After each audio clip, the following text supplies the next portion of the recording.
तो जाने कब को याद हो हमारे भैया बैठा था तो भैया जब हेड पर क्या कर रोई हम से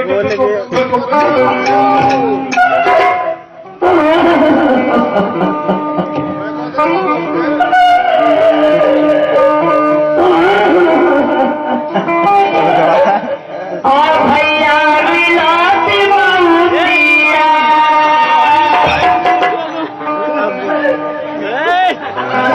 हमारी चाहिए हो भैया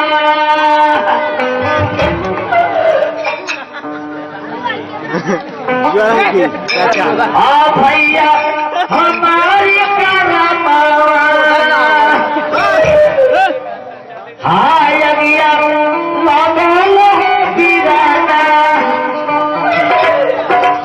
हाँ भैया चारी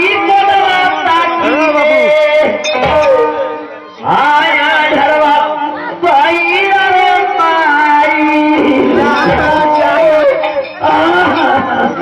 अरे चुप रहो रे कि हम करो भाई भी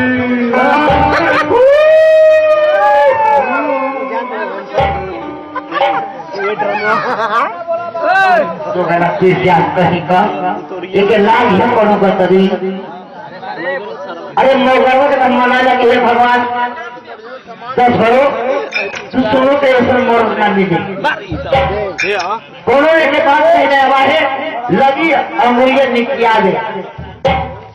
जगह के करमाई एक मुंह में से खावे ना नहीं करते ये भैया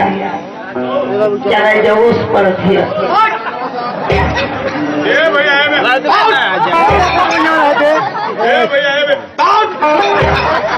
भैया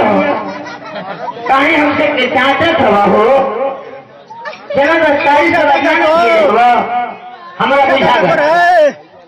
ये जो कमर है ये सदा बुझाओ हमारा भाई तारी शराब ना किए ना तो लोग बरियाई से तारी शराब किया ये नंबर मजा खटी अरे सुन जो बरियाई मजा काहे के पर भैया बड़ा सोच वाला है जाना था कि पेशवारवा तो हल्के लबरिया में हमारी बात जवा का सिर कवा पिया भैया हो अम्मा जी जानत है कि बकोस सौदिया से आएगा 3 महीने से खटिया से निकाल सफेद करो ये न जइया करे राजू राजू हाथ और सब घूमना था हो ए आज तक भाई जाएगा का हो भैया कोई ना हमारी इज्जत बनावे इज्जत बनावे ना हो जो अपनी भैया का गोड़वा धाला सुखवा मुर्गा तना मिली तो कहिया डबे उपलवावा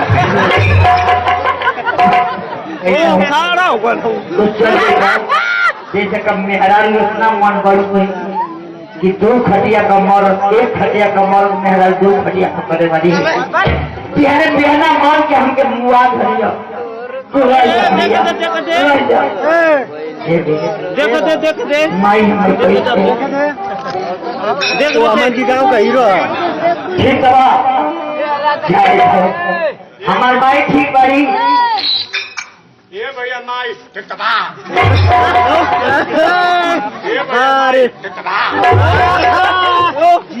हमारे भाई ठीक बारी तो सब कुछ ठीक बात तो पहले लगे बहनिया अपनी सऊदिया से आई तो का चार्ज लेके आई सबसे मजे ना हो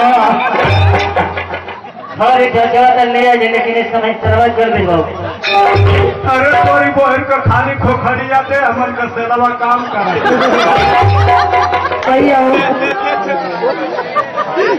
सुनने की बाबूजी के सटिका हो रखा हमसे दवाई कराओ तो आज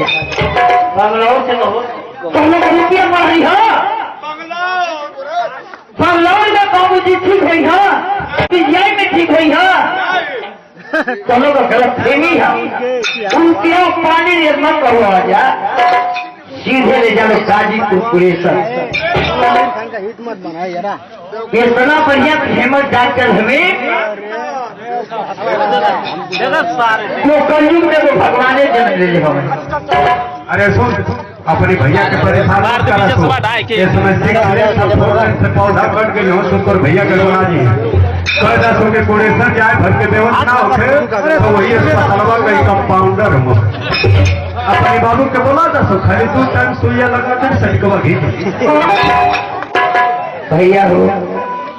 तू अइला तो हमके केरा ले अइला हो ए भैया के केरा खाली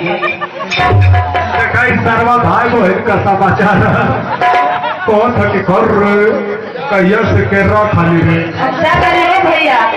सुन आज की बात दरकार हुई तो हमारे दुआरे झड़की है बस अरे हो जाइया हम काहे वाला पहुंचे